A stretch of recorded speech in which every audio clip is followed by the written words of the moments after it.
telah pasrahkan hatiku.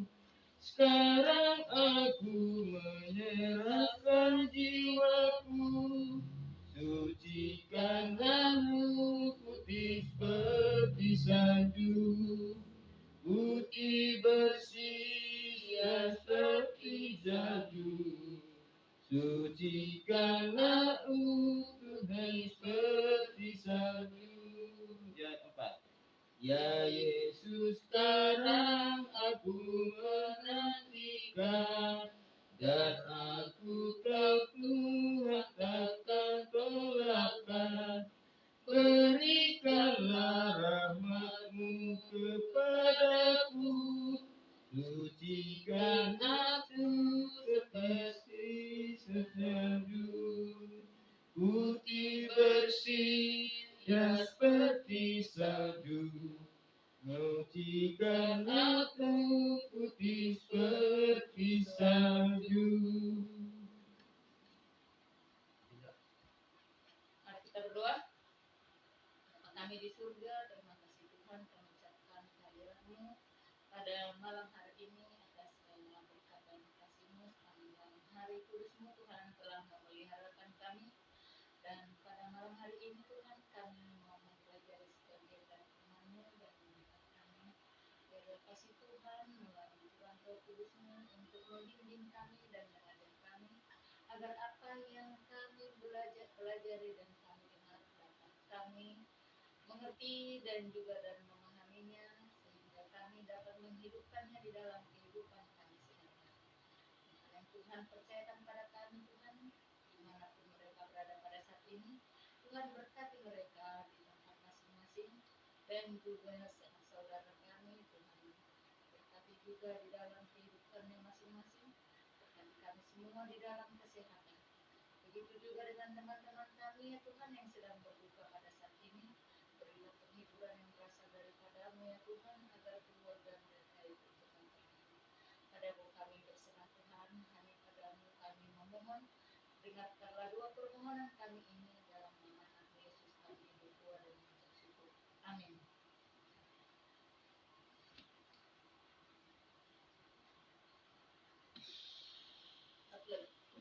Satu ayat lagi.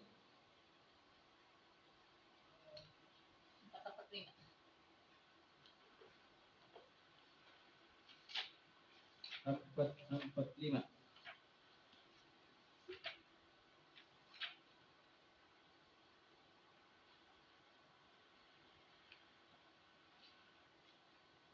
Dalam dunia banyak kelemahan.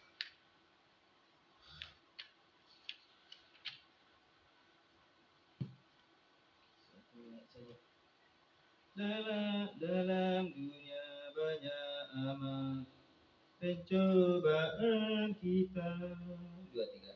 Dalam dunia banyak amat pencobaan kita, kekuatan kita tak dapat binasakan dosa, tapi juru selamat kita besarlah kuasa.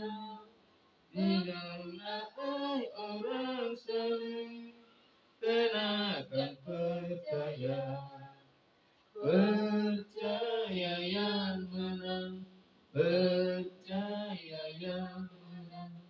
Ajaiblah percaya yang kalahkan dosa.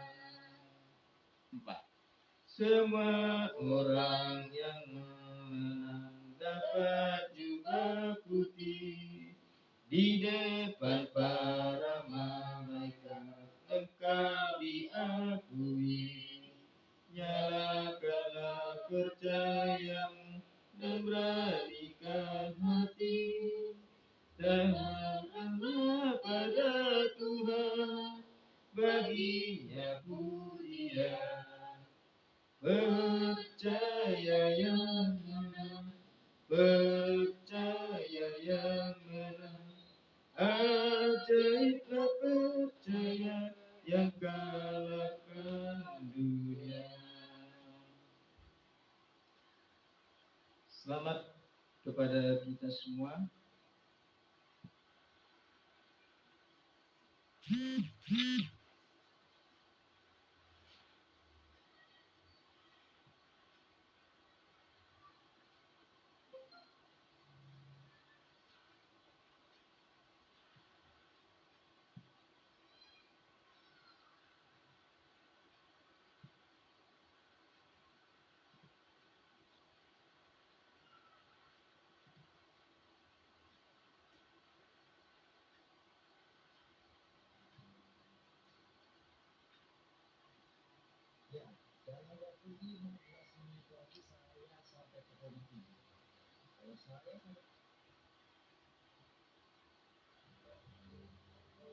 Selamat malam kepada kita semua. Selamat berbakti pada hari ini, hari kudus. Dan kita di sini mendengarkan firman Tuhan sebagai pelajaran kita, di mana pelajaran kita sangat dibutuhkan dalam perjalanan bangsa Israel menuju tanah Mesir. Bangsa Israel tanah Mesir menuju tanah Kanaan. Di dalam ayat bersahutan kita sudah mempelajari bagaimana bangsa Israel menuju tanah Kanaan. Begitu banyak permasalahan yang dihadapi oleh bangsa itu sendiri. Kita melihat banyak pergumulan dan banyak permasalahan di dalam lingkup bangsa Israel itu menuju tanah Kanaan. Tuhan melihat bangsa Israel itu sangat begitu mengasihi mereka. Mengasihi seluruh bangsa Israel, keturunan daripada Yakub, yang dibawa dari bangsa perbudakan ke tanah Kanaan yang sudah dijanjikan oleh Allah kepada mereka. Tetapi dalam hal ini, bangsa Israel menurut ikut serta untuk berangkat hengkang dari tanah perbudakan menuju tanah Kanaan. Karena Tuhan menyatakan bahwa tanah Kanaan itu yang dijanjikan oleh Allah kepada bangsa itu sangat banyak makanan, susu, dan lain-lain yang ada di sana. Mereka akan diberikan kehidupan. Mereka akan diberikan makanan, minuman, dan semuanya akan dicukupkan oleh Tuhan. Itulah janji Tuhan pada saat mereka dibawa dari tanah perbudakan, yaitu dari bangsa Mesir untuk menuju tanah Kanaan. Karena itulah saudaraku, kita melihat banyak kendala yang dialami oleh bangsa itu sendiri. Sangat susah abdi Tuhan membawa mereka itu, bangsa itu. Karena mereka tidak menurut kepada perintah Tuhan. Pada saat sekali-kali Nabi Musa menyampaikan amaran kepada bangsa itu selalu atas kehendak Tuhan, dan tidak pernah Musa mengandalkan pikirannya untuk memimpin bangsa Israel itu di dalam perjalanan menuju tanah Kanaan. Tetapi bangsa itu tidak menurut, malah melawan dan bersungut-sungut. Dan sungut-sungut itu sangat menyakitkan hati Tuhan, sehingga Tuhan murka kepada mereka. Dan sampai-sampai Tuhan membunuh bangsa Israel itu, membunuh banyak bangsa Israel itu yang tidak menurut kepada perintah Tuhan. Itulah bangsa Israel banyak mengalami kematian di dalam perjalanan menuju tanah Kanaan melalui padang gurun yang sangat kering dan tandus selama mereka di perjalanan. Saudara yang dikasihi oleh Tuhan, berapa lama mereka dalam perjalanan pada saat itu menuju tanah Kanaan sampai ke Jericho? Kita sudah tahu bahwa perjalanan bangsa Israel yang dipimpin oleh Musa 40 tahun lamanya mereka berjalan bersama-sama dengan Tuhan.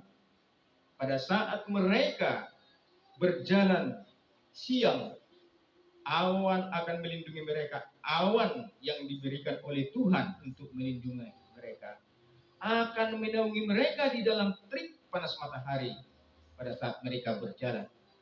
Pada siang hari, Tuhan mengadakan tiang api untuk melindungi mereka dalam perjalanan, supaya bangsa itu jangan mati di dalam perjalanan menuju tanah Kanaan. Sangat indah sekali, sangat baik sekali Allah itu kepada mereka. Tetapi mereka ataupun bangsa itu tidak pernah bersyukur kepada Tuhan atas segala kemurahan hati Tuhan kepada mereka. Tetapi bangsa itu menggerutu dan menghina Tuhan pada saat itu, membuat patung dan segala macam untuk mereka sembah dalam penghinaan terhadap Tuhan, sehingga Tuhan murka pada saat itu.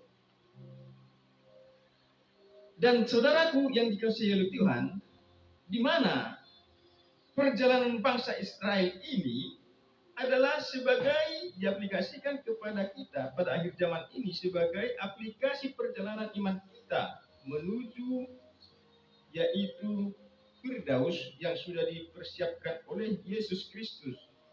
Dalam kematiannya dia bangkit dari antara orang mati dan berangkat ke surga untuk menyediakan semua untuk keperluan orang-orang yang percaya kepada Allah.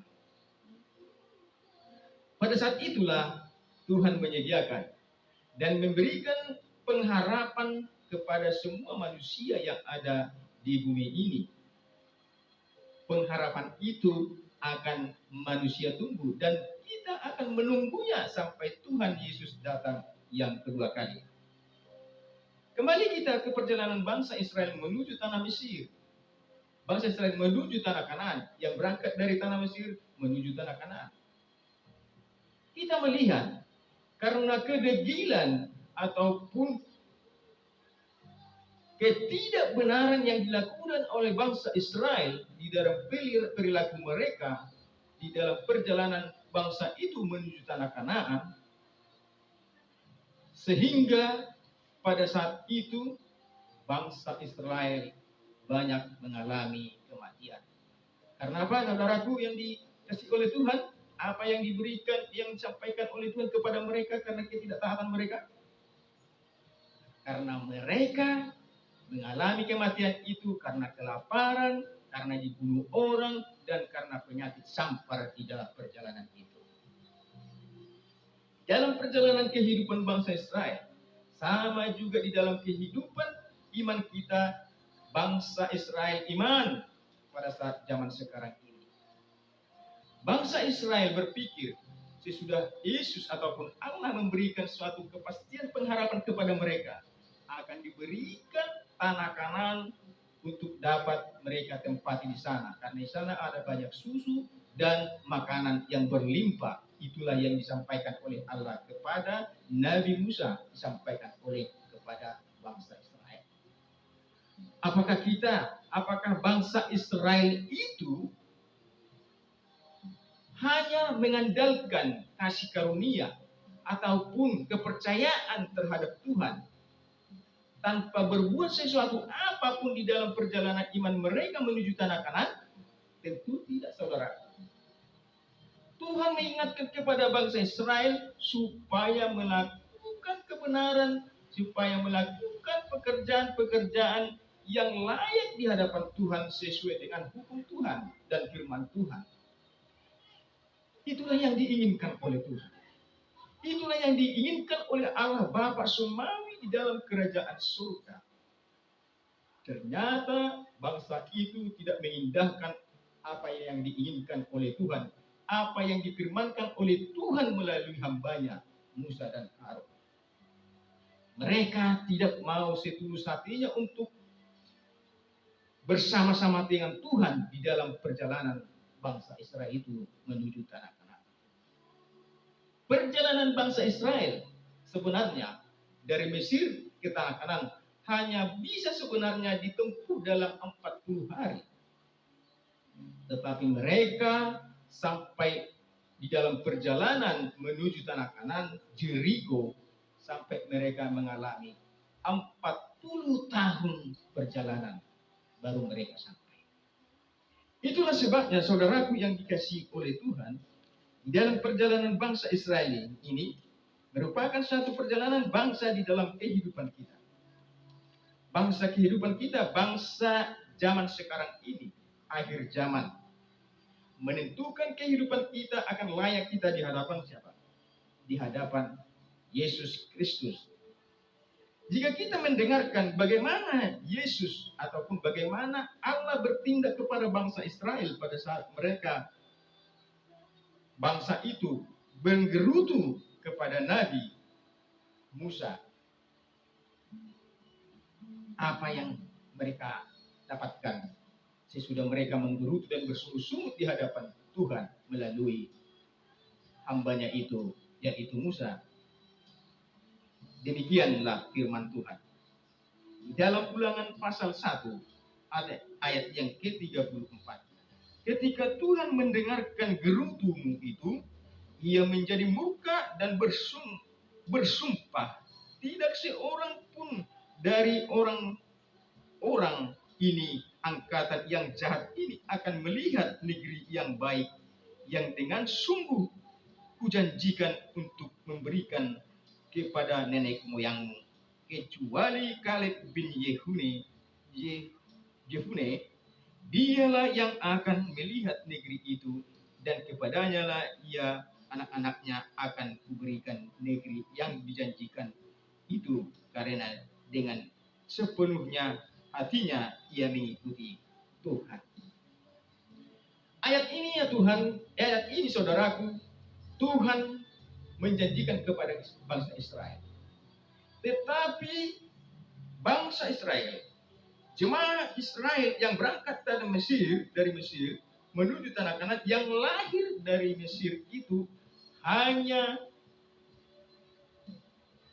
Kaleb dan Yosua lah yang sampai ke tanah Kanan.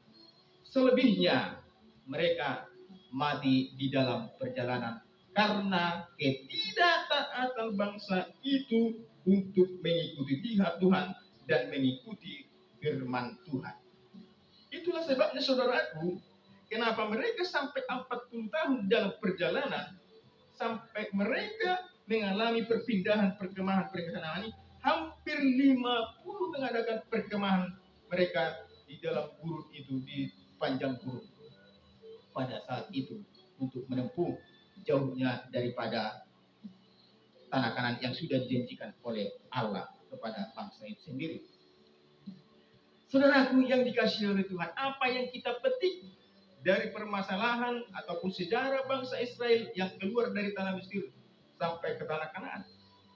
Perjalanan bangsa Israel merupakan suatu perjalanan iman kita ataupun cermin perjalanan kehidupan kita menuju Firdaus yang sudah dijanjikan oleh Yesus Kristus kepada setiap orang yang percaya, yang menerima Yesus sebagai juru selamat pribadinya, akan mendapatkan keselamatan. Tetapi jika seseorang itu tidak percaya dan tidak ada pengharapan melalui Yesus Kristus, maka mereka akan tinggal diam di dunia ini dan mati di dalam ketidakbenaran, sama seperti bangsa Israel yang tidak menurut kepada firman Tuhan dan hukum Tuhan. Itulah sebabnya di ayat pasal Ulangan 1 ayat 34 tadi yang menyatakan, kenapa hanya Kaleb dan Yosua yang masuk ke tanah Kanaan yang lahir di tanah Mesir? Apa sebenarnya saudaraku yang kita lihat keuntungan atau kelebihan daripada Yosua dan Kaleb? Kenapa mereka saja yang lahir dari tanah Mesir sampai ke tanah Kanaan? Hanya satu, saudaraku. Hanya satu yang dimiliki oleh Yosua dan Kaleb. Apa itu saudaraku? Yaitu penurutan kepada Tuhan, penurutan kepada firman dan hukum Tuhan. Itulah yang dimiliki oleh Yosua dan Kaleb, sehingga mereka dapat berjalan dan dapat melalui rintangan-rintangan sampai dia di tanah Kanaan yang sudah dijanjikan oleh Tuhan kepada mereka, Yosua dan Kaleb.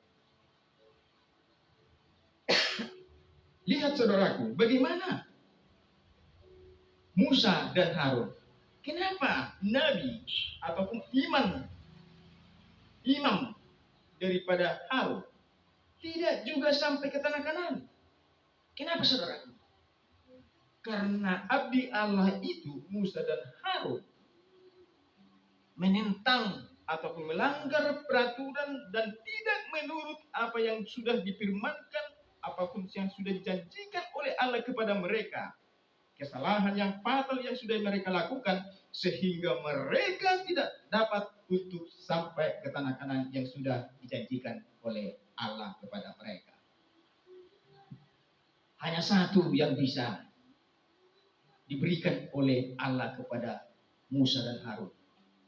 Dia hanya menatap, memandang tanah Kanaan sebelah utara, sebelah timur, dan sebelah barat, dan sebelah utara. Hanya itulah yang diberikan oleh Allah kesempatan kepada Musa dan Harun, hanya untuk melihat dan memandang tanah Kanaan itu. Dan mereka tidak dapat untuk menginjak tanah Kanaan sudah dijanjikan oleh Allah kepada mereka. Saudaraku yang dikasihi oleh Tuhan, apa sebenarnya yang harus kita petik di dalam iman percaya saudara dan Anda untuk mengikuti Tuhan, untuk berjalan bersama-sama dengan Allah melalui Yesus Kristus Tuhan kita, untuk menuju yaitu tanah Firdaus Yerusalem yang baru? Apa yang harus kita lakukan? Apa yang harus kita berbuat di dalam kehidupan kita? Apakah kita ini hanya mementingkan diri sendiri untuk mengumpulkan harta dunia ini, sehingga kita tidak mendapatkan yaitu kerajaan yang sudah dipersiapkan oleh Tuhan di dalam kerajaannya itu sendiri? Tentu saudara tidak mau seperti itu. Tentu saudara tidak mau seperti orang-orang bangsa Israel yang munafik, yang keturunan orang-orang yang jahat di mata Tuhan. Tentu tidak saudaraku. Tuhan menginginkan saudara, Tuhan menginginkan Anda supaya masuk ke dalam kerajaan surga, sebagaimana Allah menginginkan bangsa Israel supaya masuk ke dalam tanah Kanaan yang sudah dijanjikan oleh Allah kepada mereka. Tetapi bangsa itu tidak mengindahkan apa yang dipendangkan oleh Tuhan. Bangsa Israel tidak mau menurut kepada firman Tuhan. Padahal Tuhan sudah mengingatkan kepada mereka, sudah memperlihatkan keajaiban yang sudah diperlihatkan oleh Allah di dalam perjalanan dari mulai Mesir sampai di dalam padang gurun pada saat itu. Tetapi kedegilan dan kejahatan mereka semakin menjadi-jadi di dalam perjalanan kehidupan bangsa itu sendiri. Tentu bukan semua bangsa Israel itu orang yang jahat, orang yang tidak mengindahkan firman Tuhan dan kuasa Tuhan. Tetapi sebagian bangsa itu juga menurut kepada Tuhan. Tetapi di tengah-tengah bangsa itu banyak orang-orang yang jahat, yang tidak mau takut akan Tuhan dan tidak mau menurut kepada firman Tuhan. Mereka memelihara ketidakbenaran, memelihara kejahatan mereka yang dibawa dari tanah perbudakan itu untuk menuju tanah Kanaan. Tidak ada perubahan. Dan Tuhan sudah melihat bangsa itu yang jahat itu, dan tidak akan pernah lagi untuk dalam pertobatan, untuk dalam perjalanan menurut kepadanya, yaitu kepada Allah yang di surga. Sehingga Tuhan murka kepada mereka, sehingga Tuhan membunuh mereka pada saat itu, membunuh orang-orang yang jahat yang tidak mau lagi dalam pertobatan, supaya mereka bisa berjalan orang-orang yang menurut kepada firman Tuhan, dan supaya mereka bisa mulus berjalan sampai ke tanah Kanaan yang sudah dijanjikan oleh Allah kepada mereka. Begitu juga kita, saudaraku yang dikasihi oleh Tuhan. Ada banyak orang pengkhotbah di dalam dalam gereja-gereja, di dalam sinagog-sinagog, perkumpulan orang Kristen pada saat sekarang ini. Mereka berbicara mengagungkan adalah kasih karunia kepada mereka akan mendapatkan keselamatan. Hanya mengandalkan kepercayaan kamu akan diselamatkan. Bahwa itu adalah salah. Ayat itu secara literal diartikannya. Sehingga hal seperti itulah yang sama dihadapan oleh bangsa Israel.